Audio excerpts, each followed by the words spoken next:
Good morning to all of you. आज हम लोग बात करने वाले हैं इंटरमीडिएट के फर्स्ट चैप्टर जो है हमारा बायोलॉजी का पुष्पीय पादपों में लैंगिक जनन। जी हाँ गाइस, आज हम लोग बात करने वाले हैं कि पुष्पीय पादपों में लैंगिक जनन कैसे होता है। अच्छा, इन पाठों में हम लोग बात किसके किसके बारे में करने वाले हैं, तो सबसे पहले हम लोग बात करेंगे कि पुष्पीय पादपों में पुष्प की संरचना कैसे होती है।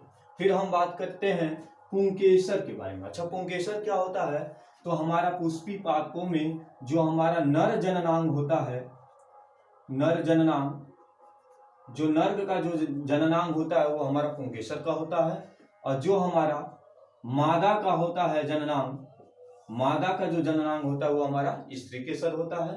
तो हम बात करेंगे कि पुष्पीय पादपों में पुष्प की संरचना कैसे होती है, पुंकेसर में जो हमारा नर होता है पुंकेसर कैसे होता है, क्या चीज होती है, स्त्रीकेसर क्या है, तो स्त्रीकेसर हमारा मादा जननांग होता है पुष्पों में। फिर हम बात करेंगे परागकण के बारे में, फिर हम बात करेंगे दोहरा निषेचन कैसे होता है, फिर हम बात करेंगे कि भ्रूण कोश क्या होता है, भ्रूण क्या होता है, और फल क्या होता है, और कैसे इसका निर्माण जो है होता है हमारा।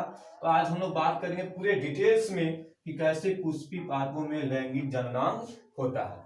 तो चलिए हम शुरू करते हैं। सबसे पहले तो आप देख रहे होंगे कि आपके व्हाइट बोर्ड स्क्रीन पे दिखाई दे रहा है कि मैंने कुछ डायग्राम बनाया हुआ है पुष्प का, और इसमें मैंने कैटेगराइज किया हो और नाम भी किया हो, और आपको ही ये करना है। मैं जब से जैसे बताता हूँ आप ध्यान से सुनिए। और यह जो जितने भी मैंने नंबराइज किया 1 2 3 4, फिर से जो है 5 6, फिर 7 है, 8 है, 9 और 10 है, इन सब का नाम जो है कैसे हम जानेंगे, क्या चीज कैसे होता है, पूरे डिटेल्स में हम लोग बात करते हैं। तो आइए let us talk about the first lesson, पुष्पीय पादपों में लैंगिक जनन। तो सबसे पहले हम बात करते हैं पादप की। तो क्या हमारे पृथ्वी पे जितने भी पादप होते हैं क्या वो सभी पुष्पीय होते हैं? सबसे पहला क्वेश्चन तो हमारा ये है। अगर हम देखिए, जब तक हम लोग लेसन का नाम नहीं जानते हैं, लेसन के नाम को डिटेल्स हम क्लियर ही नहीं हो पा रहा है, तो कैसे हम जानेंगे इस चैप्टर के बारे में। तो आइए बात करते हैं पुष्पीय पादपों में लैंगिक जनन। तो अब देखिए, पुष्पीय पादप, सबसे पहले पादप को जो कैटेगराइज जिसने किया था, आप लोगों ने एक टॉफी खाया होगा जिसका नाम था इक्लेयर, ठीक है। तो इक्लेयर जो टॉफी है उसी के नाम पर एक जो है वैज्ञानिक का नाम भी है जिसको आप आसानी से तैयार कर सकते हैं, जिनका नाम था आइकलर। जी हाँ बच्चों, क्या नाम था? आइकलर। सब लोग जानते हैं आइकलर के नाम पे।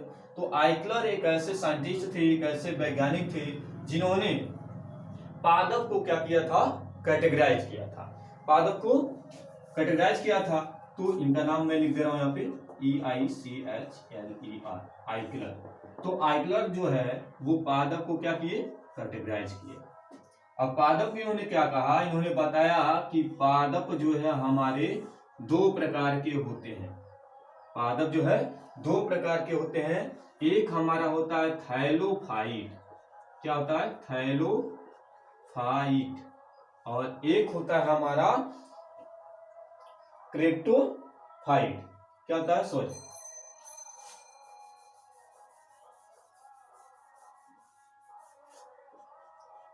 क्रिप्टोगेमस। क्या नाम है? क्रिप्टोगेमस। और दूसरा होता है हमारा फिनेरोगेमस। फिनेरोगेमस, जी हाँ। तो हमारा आइकलर ने बताया कि जो पादप होते हैं वो दो प्रकार के होते हैं। कौन कौन सा? एक को बताया उन्होंने कि क्रिप्टोगेमस होता है, दूसरा उन्होंने बताया फिनोरोगेमस होता है, ठीक है। तो क्रिप्टोगेमस क्या होता है, फिनोरोगेमस क्या होता है? सबसे पहले देखिए, बायोलॉजी का जो सबसे टफनेस जो वर्ड होता है वो वर्ड पावर ही होता है। तो वर्ड पावर को थोड़ा सा जानना बहुत आसान होता है कि आइकलर किस कैसे याद करेंगे, इक्लेयर के नाम पे पढ़े, इक्लेयर एक हमारा टॉफी है, उसी पे याद कर सकते हैं आइकलर। तो सबसे पहले आइकलर ने बताया कि जो पादप होता है कितने प्रकार के होते हैं? दो प्रकार के होते हैं। कौन कौन सा? एक होता है क्रिप्टोगेमस, तो दूसरा होता है हमारा फिनोरोगेमस।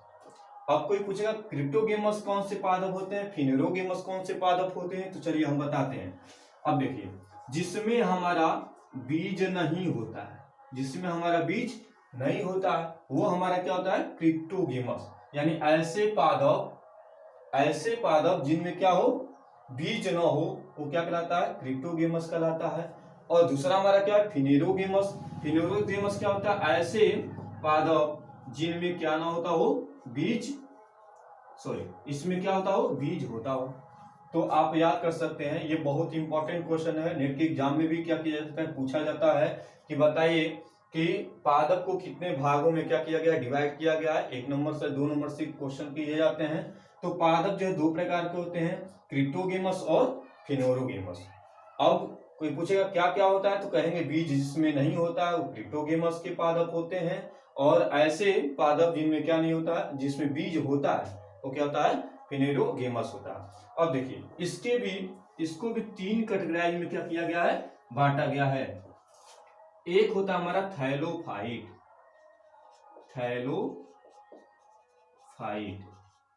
एक होता है हमारा थैलोफाइट, एक होता है हमारा ब्रायोफाइट, और एक होता है हमारा टेरिडोफाइट।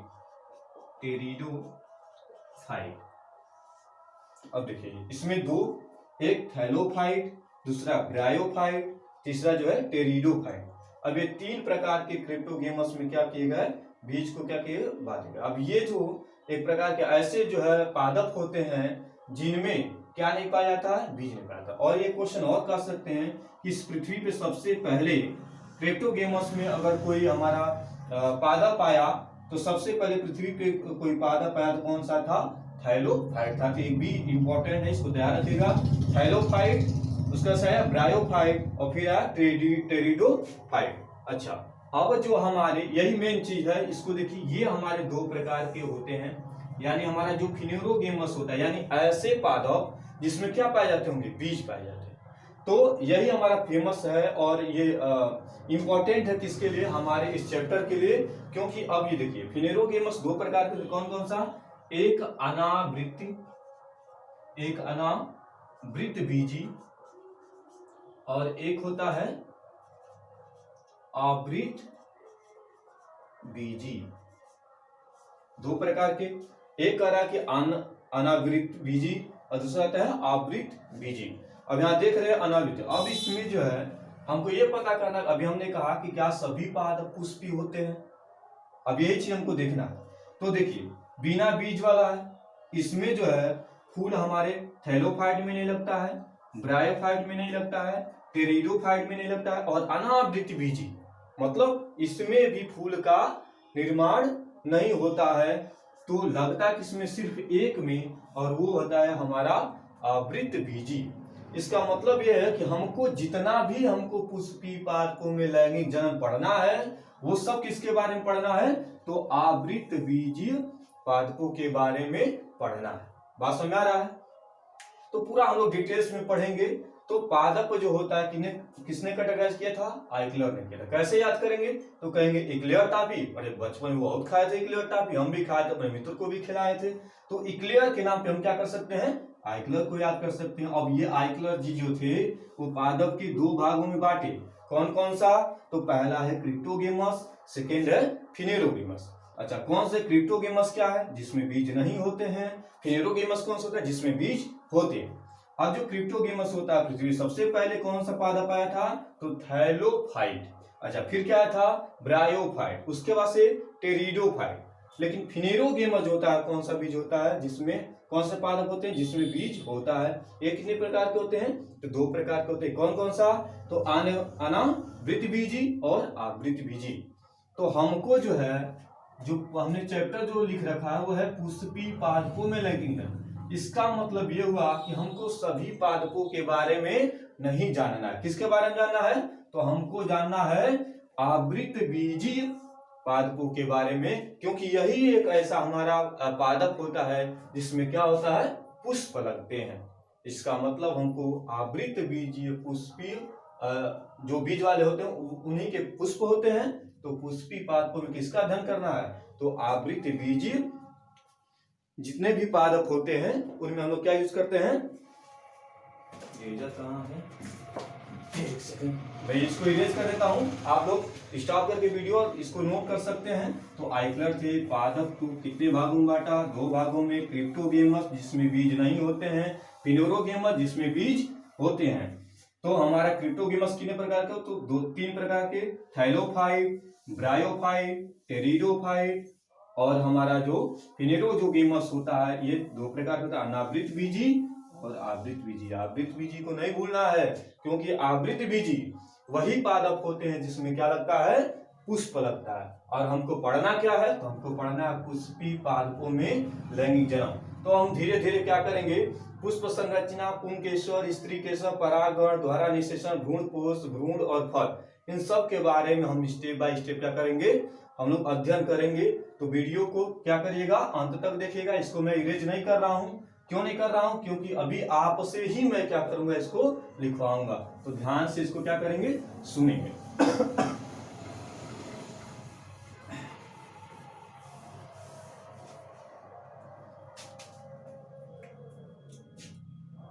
अब देखिए, सबसे पहले हम लोग बात करेंगे पुष्प संरचना, यानी हम लोग बात करेंगे पुष्प संरचना के बारे में। अब कोई कहेगा भाई पुष्प संरचना, पुष्प होता क्या है, अब तो बड़ा गड़बड़ हो गया भाई। अब कोई कह दे कि पुष्प क्या होता है, तो सबसे पहले हमको सब लोग जानना पड़ेगा पुष्प क्या होता है। कोई पूछेगा पुष्प क्या होता है, तो ऐसे खड़े हो जाएंगे, नहीं, आपको बताना है कि पुष्प क्या है। तो पुष्प एक रूपांतरित प्ररोह है। क्या है, पुष्प एक रूपांतरित प्ररोह है। क्या है, प्ररोह है। अब कहेंगे ठीक है, थोड़ा सा इनके शब्दों को समझते हैं। पुष्प एक है, क्या है, तो रूपांतरित रूपांतरित मतलब बदलता हुआ, प्ररोह का मतलब हम लोग समझेंगे प्ररोह क्या होता है। तो चलिए हम समझते हैं। जैसे मान लीजिए ये हमारा है,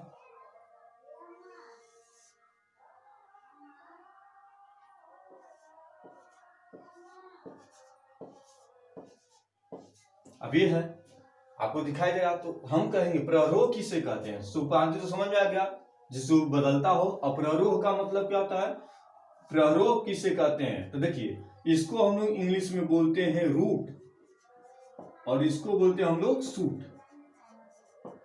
रूट मतलब क्या होता है, जड़, और शूट मीन्स क्या होता है, प्ररोह। क्या होता है, प्ररोह।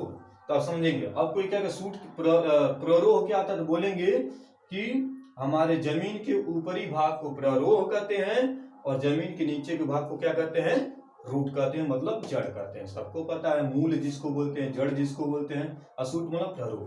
तो अब देखिए, अब शूट में क्या क्या आता है देखिए, सबसे पहले तो हम स्टेम जिसको बोलते हैं, यानी तना आएगा। फिर हमारा क्या आ सकता है, शाखा हो सकता है। फिर हमारा क्या हो सकता है, फिर हमारा जो है, इसको पौंड बोलते हैं हिंदी में, पौंड। पौंड मीन्स पत्ता। पौंड का मतलब पत्ता होता है, तो पौंड। तो हमारा प्ररोह क्या था, अब इसी किसी शाखा में जाकर के, और इससे क्या निकल जाए, फूल निकल जाए, तो ये हमारा क्या है, इसको बोलेंगे पुष्प बोल देंगे। तो प्ररोह में क्या क्या आता है, तो प्ररोह में तना, शाखा, पौंड, पुष्प, यानी ये सब कहाँ पाए जाते हैं, तो हमारे जमीन के ऊपरी भाग में पाए जाते हैं। तो ऐसी चीजें जो हमारे जमीन के ऊपर पाई जाती हैं, वो हमारे क्या कहलाती हैं, प्ररोह कहलाती हैं। और रूट क्या होता है, रूट मतलब जड़। समझ में आया कि पुष्प क्या होता है, तो पुष्प एक रूपांतरित प्ररोह होता है। प्ररोह का मतलब जमीन के ऊपरी भाग में। चलिए इसको भी नोट कर लीजिएगा, वीडियो को जो थोड़ा सा रोक करके अब हम बात करते हैं। चलिए फिर से हम इसी स्ट्रक्चर को बनाते हैं, ध्यान से देखिए।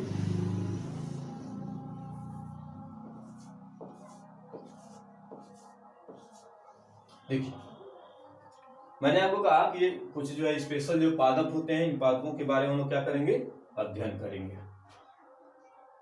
पुष्प की संरचना के बारे में हम लोग बात कर रहे हैं।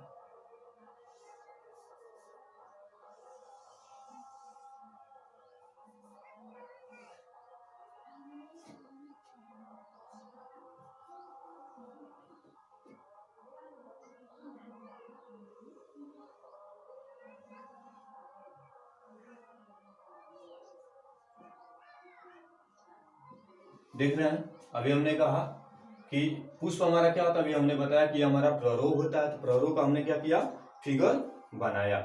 अब देखिए ये क्या है, पौंड है, जिसको पत्र हम लोग बोलते हैं, इसको बोल सकते हैं हम लोग सहपत्र। क्या बोलते हैं, सहपत्र। समझ में आ रहा है, सहपत्र हो गया। अब देखिए, अब इसी सहपत्र के अक्ष से होते हुए एक जो मैंने एक डंडी खींचा, इस डंडी का क्या नाम होता है, तो इस डंडी का नाम होता है पुष्प वृंत। क्या नाम है, पुष्प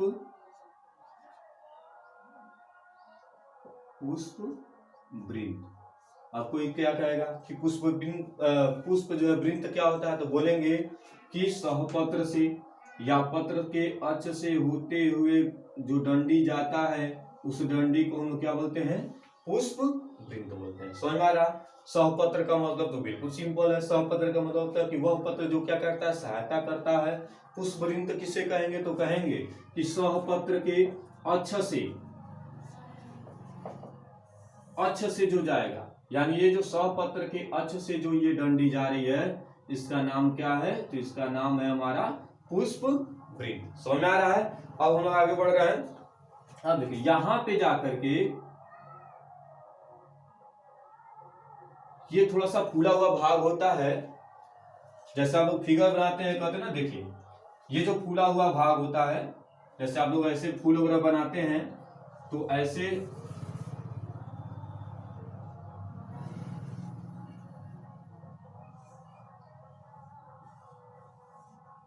बनाते हैं ना फूल, तो यह जो फूला हुआ भाग होता है, यानी सबसे ऊपर होता है, पुष्प के सबसे ऊपर, यानी पुष्प इसी के ऊपर रहता है, यानी इसीलिए इसका नाम क्या है, इसका नाम है पुष्पासन। आप समझ रहे होंगे पुष्पासन का मतलब क्या होता है। पुष्पासन का मतलब पुष्प जिस पे क्या करता है, आसन करता है। आसन का मतलब ग्रहण करता है। जैसे ये देखिए, ये हमारा जो फिगर दिखाई दे रहा है, ये पुष्पासन, यानी पूरा का पूरा पुष्प इस पे क्या किया है, बैठा है। तो यह हमारा क्या नाम होगा, इसका नाम होगा पुष्पासन। पुष्पासन का मतलब कि पुष्प जिस पे क्या करता हो, आसन करता हो। कहते ना कि आप अपना आसन ग्रहण कर लीजिए। आसन ग्रहण करने का मतलब बैठने का स्थान, यानी फूल जो है आकर के इससे क्या करता है, बैठता है। अब जो इस जो पुष्प पे जो होता है, वो हमारे 4 पुष्प पत्र होते हैं। क्या होते हैं, मैं इसको इरेज कर देता हूं। इस पे जो है 4 पुष्प पत्र, 4 प्रकार के पुष्प, जो यानी जो पुष्प पत्र होते हैं, इस पे कितने पत्र होते हैं, कितने पत्तियां होती हैं, तो 4 होती हैं। ठीक है, उसका नाम क्या है, तो बाह्य दल पुंज। पहला क्या हो जाएगा, बाह्य दल पुंज, बाह्य दल पुंज। दूसरा है हमारा दल पुंज, दल पुंज। तीसरा है हमारा पुमंग, पुमंग। और चौथा है हमारा जायांग।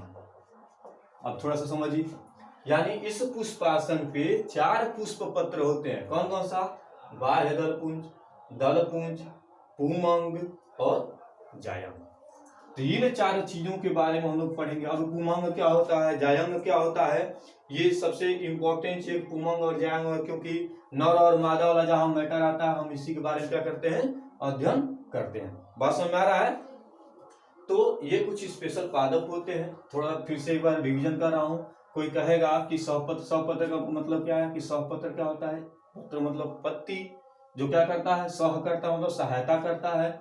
और इस उस सहपत्र के अंश से होते हुए जो डंडी जाती है, इस डंडी का नाम क्या है, पुष्पवृंत है। और इस पुष्पवृंत पे जो फूला हुआ भाग होता है, इसको क्या होते हैं, पुष्पासन बोलते हैं। पुष्पासन का मतलब क्या होता है, जिसपे पुष्प आकर क्या करता है, आसन करता है, मतलब बैठता है। अब इस पुष्पासन पे 4 पुष्प पत्र होते हैं। अब 4 पुष्प पत्र कौन कौन से होते हैं, तो बोलिएगा हमारे साथ, बाह्य दल पुंज, दूसरा दल पुंज, तीसरा पुमंग, चौथा जायांग। बात समझ में आ रहा है। अब हम नेक्स्ट की तरफ क्या कर रहे हैं, बढ़ रहे हैं। समझ में आ रहा होगा तो ठीक है, नहीं तो आप हमको बताइएगा। अब हम आपसे पूछने वाले हैं कि बताइए इस फिगर में आपको कौन कौन सा जो है भाग आपको दिखाई दे रहा है। बात समझ आ रहा है। मैंने कैटेगराइज भी किया है, इसको ए कहा है, इसको बी कहा है, इसको सी कहा है और इसको, बात समझ आ रहा। चलिए अब हम बात करते हैं फिगर, कैसे फिगर आता है उसका नाम हम लोग जो है कैसे बताते हैं। चलिए सबसे पहले हम लोग ए की कैटेगरी में देखेंगे। ए की कैटेगरी क्या है, देखो यहाँ पे ये हमारा फर्स्ट लिखे है मैंने, यहाँ का जो हिस्सा मैंने सेकेंड लिखा है, जो यहाँ पे मैंने लिखा वो थर्ड लिखा है और जो मैंने यहाँ पे लिखा है वो चार, और इन चारों को मैंने क्या कर दिया है, ए मान लिया है।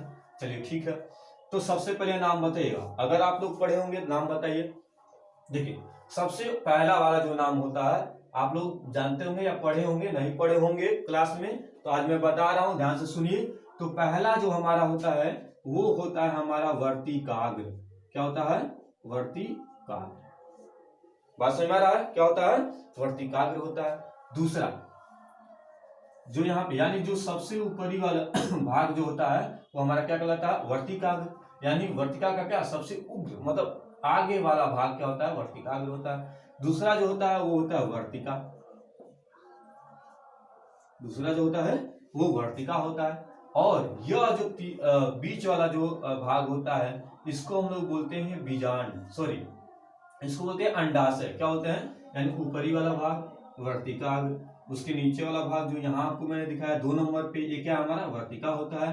और जो तीसरा वाला होता है इसको बोलते हैं अंडाशय। क्या बोलते हैं, अंडाशय। ठीक, ये हमारा होता है अंडाशय। और यहाँ पे जो आपको यहाँ पे सेल दिखाई दे रहे हैं, तक जो दिखाई दे रहे हैं, ये चौथे नंबर पे, इसको हम लोग बोलते हैं चौथे पर बीजांड। क्या बोलते हैं, बीजांड। ये होता है हमारा बीजांड होता है, समझ में आ रहा है।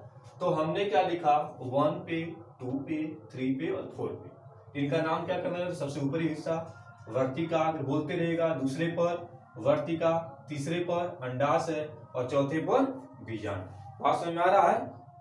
चलिए समझ में आ रहा है, अच्छी बात है।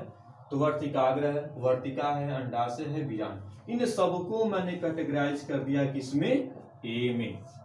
किसमें, ए में। अच्छा कारण क्या है कि मैंने इन चारों को ए में कर दिया, क्योंकि यह हमारे क्या है, स्त्री केसर है। क्या है, स्त्री केसर। अच्छा स्त्री केसर क्या होता है, तो स्त्री केसर क्या होता है, हमारा मादा जननांग होता है, मादा जननांग। बस में आ रहा है, या मादा जनन अंग। यानी ये हमारा पूरा का पूरा जो स्त्री केसर होता है वो कौन क्या होता है, मादा जनन अंग होता है। ठीक है, कौन कौन सा, वर्तिकाग्र कितना है भाई, 1 है, वर्तिका कितना है, 1 है, अंडाशय कितना है, 1 है, बीजांड कितना है, 1 है। ठीक है, अब ये हमारा क्या है, ये स्त्री केसर है। ठीक है, तो स्त्री केसर में मादा, इसको हम लोग क्या होते हैं, स्त्री केसर को मादा जनन अंग कहते हैं। ठीक है, अब देखिए, अब स्त्री केसर के जो समूह होते हैं, मतलब स्त्री केसर के समूह, यानी स्त्री केसर समूह को हम लोग क्या बोलते हैं, स्त्री केसर समूह को हम लोग जायांग कहते हैं। क्या कहते हैं, जायांग। अब देखिए हमने पहला पढ़ा है वाह, दल, पुंज, पुमंग और जायांग। अब क्वेश्चन आ सकता है, क्या आ जाएगा कि जायांग हमारा नर है कि मादा है। तो जायांग हमारा क्या होता है, अभी हमने बताया कि स्त्री केसर के समूह को जायांग कहते हैं, जायांग कहते हैं। और ये सब पूरा फर्स्ट, सेकेंड, थर्ड और फोर्थ, यानी ये चारों क्या होता है, स्त्री केसर होता है। स्त्री केसर का मतलब क्या होता है, मादा जनन अंग, यानी ये मादा होता है। और इनके स्त्री केसर के समूह को क्या कहते हैं, जायांग कहते हैं। यानी जो जायांग होता है वो हमारा क्या होता है, मादा होता है। और जो पुमंग होता है, बताएंगे कि हमारा क्या होता है, नर जनन अंग होता है। तो गाइस आपको समझ में आ रहा है। तो ए के अंतर्गत क्या होता है, एक बार और पुनः रिवीजन, क्या होता है, वर्तिकाग्र। दूसरा क्या होता है, यहाँ पे वर्तिकाग्र है, जो यहाँ पे खाली स्थान आपको दिखाई दे रहा है, ये क्या है हमारा तीसरा अंडाशय है। जो चौथा यहाँ पे हम इसको क्या बोलते हैं, बीजांड बोलते हैं। और ये चारों ए के अंतर्गत आ रहा है, और इसको मैं बोल रहा हूँ स्त्री केसर है, यानी मादा जनन अंग है। और इन स्त्रीकेसर के समूह को हम लोग क्या कहते हैं, जयांग कहते हैं। और इस जयांग को हम लोग क्या बोलते हैं, मादा बोलते हैं। ठीक है, बात हमारा। चलिए अब पांचवा में आते हैं। पांचवा में देखिए, अब ये पांचवा जो सबसे यहाँ पे देख रहे हैं ऊपर का भाग होता है, यहाँ भी है, यहाँ भी है, पास में आ रहा। तो जो सबसे ऊपर का जो यह भाग बना हुआ है, इनको हम लोग बोलते हैं पराग कोश। क्या बोलते हैं, यानी पांचवें नंबर पे क्या आ रहा है, पराग कोश। ठीक है, क्या इसको बोलते हैं, पराग कोश। यानी पराग कोश कितना है, पराग कोश एक थोड़ा, यहाँ भी पराग कोश, यहाँ भी पराग कोश, यहाँ भी पराग कोश, यानी पराग कोश होते हैं। छठवां नंबर पर देखते हैं, छठवां नंबर को हम लोग क्या बोलते हैं, पुतंतु। क्या बोलते हैं, पुतंतु। अब देखिए दो आ गया, 5 और 6 को मैंने क्या कहा है, बी कहा है। बी कहने का क्या है, हमारा कारण है, थोड़ा ध्यान से समझिए। तो 5 के ये जो उभरा हुआ भाग है, जो मैं यहाँ दिखा रहा हूँ आप लोगों को, ये क्या कहलाता है, अगर फिगर में आएगा तो बोलेंगे क्या है, पराग कोश है। और जो छठवां नंबर पर ये जो पतली जो डंडी यहाँ पे दिखाई दे रही है इसकी, इसको हम लोग बोलते हैं पुतंतु। बात आ रहा है, तो इसको पुतंतु, इस पुतंतु के ऊपर जो उभरा हुआ भाग दिखाई दे रहा है, ये क्या होता है, हमारा पराग कोश होता है। अच्छा ठीक है, इसको बी। इन दोनों को हम लोग बोलते हैं पुंकेसर। क्या बोलते हैं, पुंकेसर। अच्छा अभी देखिए यहाँ पे मैं क्या बोला था, यहाँ पे बोला था स्त्री केसर, और यहाँ क्या करता है, पुंकेसर। यानी स्त्री केसर क्या होता है, जयांग होता है उनके समूह को, और पुंकेसर के समूह को क्या कहेंगे, आप पुमंग कहेंगे। बात समझ रहा है। तो ये हमारा क्या होता है, अब ये जो स्त्री केसर है ये हमारा मादा जनन अंग होता है। पुंकेसर क्या है, तो ये है हमारा नर जनन अंग, नर जनन अंग। समझ में आ रहा है। तो आपने इस 4 को देखा, अब इन दोनों के 5 को और 6 को समझ में आ रहा है। तो 5वां क्या है हमारा, पराग कोश। पराग कोश एक है क्या, नहीं भाई बहुत है, 1 2 3 और भी ज्यादा हो सकते हैं। तो 5वां हमारा क्या है, पराग कोश है। ये ऊपरी जो हिस्सा होता है सूजा हुआ, फूला हुआ। और जो छठवां होगा, जिस डंटी, ये जो डंटी आ रही है, इसको क्या बोलते हैं, इसको बोलते हैं पुतंतु। और ये दोनों क्या कहलाते हैं, पुंकेसर कहलाते हैं। यानी पुंकेसर मतलब नर जनन अंग। आप समझ में आना चाहिए कि पुंकेसर को नर जनन अंग और स्त्री के सब क्या कहते हैं, मादा जनन अंग कहते हैं। तो पराग कोश और पुतंतु को पुंकेसर कहते हैं। अब जो पुंकेसर होता है, इनके समूह को, यानी पुंकेसर के समूह को पुमंग कहते हैं, पुमंग कहते हैं। अब देखिए 2 चीज तो क्लियर होगा, बाह्य दल पुंज और पुमंग और जयांग। यानी पुमंग और जयांग हमको क्लियर हो गया। अच्छा पुमंग क्या होता है, यहाँ देखिए पुमंग हमारा नर हो गया और जयांग हमारा क्या हो गया, मादा हो गया। दोनों मैटर क्लियर हो गया। अब देखिए, अब हमको पढ़ना है दल पुंज, यानी 5 6 हो गया, 7वां हमको देखना है। 7वां देखेंगे, 7वां क्या है, सी। मैंने इसको 7 बराबर सी लिखा है, मतलब ये 7वां सी है। और सी क्या है, तो सी हमारा क्या है, दल है। क्या है, इसका नाम क्या बोलते हैं, दल। यानी ये जो 7 है, जो मैंने ऐसे टिक लगाया है, यानी 7 किसे बोलेंगे, मतलब ये जो रंगीन भाग, जब कलरफुल फिगर आप देखेंगे तो ये कलर किया रहेगा, मतलब ये हमारा रंगीन दिखा दे। तो रंगीन जो भाग होता है उसको हम क्या बोलते हैं, दल बोलते हैं। बात समझ रहा। और यानी दल जो होता है वो क्या होता है, रंगीन संरचना होता है। क्या होता है, रंगीन संरचना। तो जो रंगीन संरचना का होता है, आप लोग जो देख रहे हैं यहाँ यहाँ यहाँ यहाँ, अभी मैंने इसको स्केच से ही बनाया है। तो जो रंगीन संरचना, तो इसको हम क्या बोलते हैं, दल बोलते हैं। और इस दल के समूह को, एक ही दल है क्या भाई, 1 2 3 4 बहुत सारे दल आपको दिखाई देंगे। तो ये दल, एक को क्या बोलेंगे, दल बोलेंगे। इन सबको क्या, दल के समूह को बोलते हैं। और ये दल के समूह को, दल के समूह को दलपुंज कहते हैं। क्या कहते हैं, दलपुंज कहते हैं। थोड़ा ध्यान से समझिए। यहाँ स्त्रीकेसर के समूह को जयांग कहते हैं, पुंकेसर के समूह को पुमंग कहते हैं, दल के समूह को दलपुंज कहते हैं। पुंज मतलब समझ रहे हैं, पुंज मतलब गुच्छा। आज समय तो अब देखो गुच्छा जैसे है, ठीक है। तो दल के समूह को क्या कहते हैं, दलपुंज कहते हैं। अब थोड़ा सा आइए, अब हम लोग बात करेंगे 8वां की बात। तो जो 8वां होता है वो हमारा क्या होता है, तो जो आठवां है ये हमारा आठवां, यहां मैं लिख दे रहा हूं, आठवां हमारा क्या है, बाह्य दल है। क्या है, यानी बाहर का क्या होता है, ये दल होता है जिसको हम क्या बोलते हैं, बाह्य दल के नाम से क्या करते हैं, जानते हैं। अब मैंने कहा था कि जिसपे, बात बताइएगा, जिसपे पुष्प हमारा क्या करता है, आसन करता है, जिसपे पुष्प हमारा आसन करता है, ये वही चीज तो है, ऐसे बनता है कि जिसपे जो सूजा हुआ भाग होता है, जिसपे आकर के पूरे पुष्प क्या करते हैं, आसन करते हैं, बैठते हैं। तो नौवां हमारा जो है ये क्या है, पुष्पासन है, पुष्पासन है। 10वां आप बताइए, 10वां हमारा क्या होगा, 10वां हमारा क्या होगा, जब मैं बता रहा था आपको कि हमारा यह जो है सूजा हुआ भाग होता है जिसपे पुष्प आकर आता है, जो हमारा पत्तियों से यानी पौंड से हो करके जो हमारा पतला सा जो है जो नली जाता है, उसको हम क्या बोलते हैं, पुष्प वृंत बोलते हैं। क्या बोलते हैं, अभी देखिएगा, जो मैं पीछे जो लिख लीजिएगा उसको जा करके। तो 10वां जो है वो क्या हमारा, पुष्प वृंत।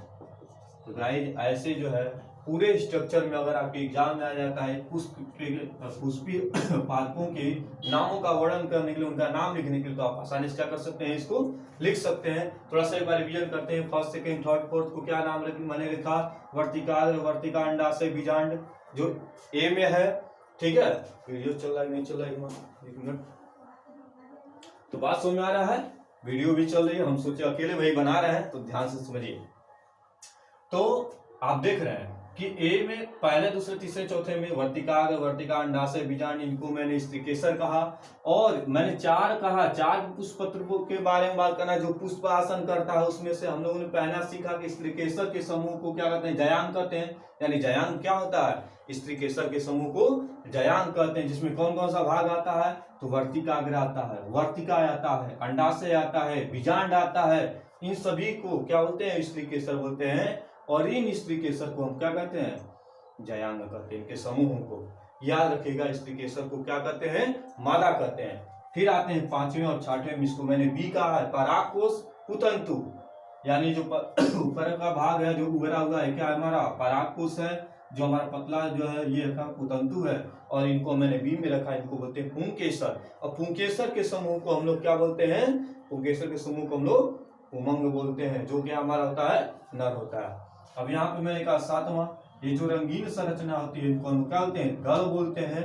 और इस दल के समूह, भाई कई दल है, इन दल के समूह को हम क्या कहते हैं, दलपुंज कहते हैं। अब ये जो हमारा ऐसे भाग आप यहाँ दिख रहे हैं, इसको हम बोलते हैं बाह्य दल। और जिसपे पुष्प आकर के आसन करता है, बैठता है, जिसपे पूरा टिका हुआ है, बैठा हुआ है, उसको नवों में क्या बोलते हैं, पुष्पासन बोलते हैं। और इस पुष्पासन के नीचे जो पतली जो नली होती है, इसको हम क्या बोलते हैं, पुष्प वृंत बोलते हैं। बात समझ में आ रहा है। तो अब हम लोग फिर से अब अध्ययन करेंगे नर जनन या नर लैंगिक अंग।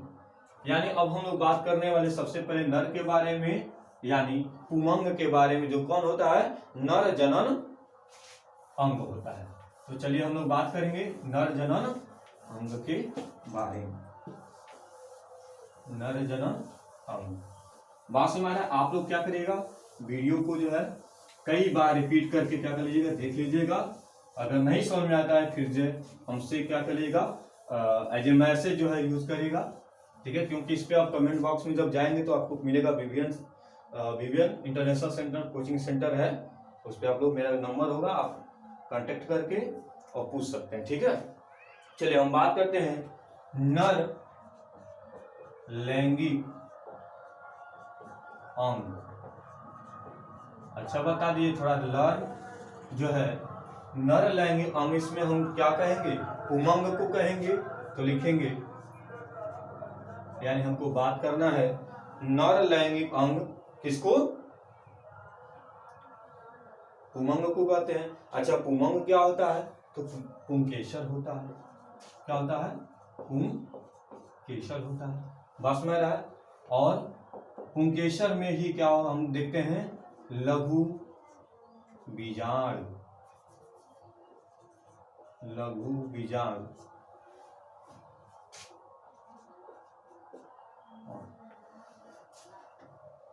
ठीक है। लघु बीजांड पूर्ण जो है हमारा जो पुंकेसर होता है वो लघु बीजांड, और पुंकेसर का अभी समझाया ना।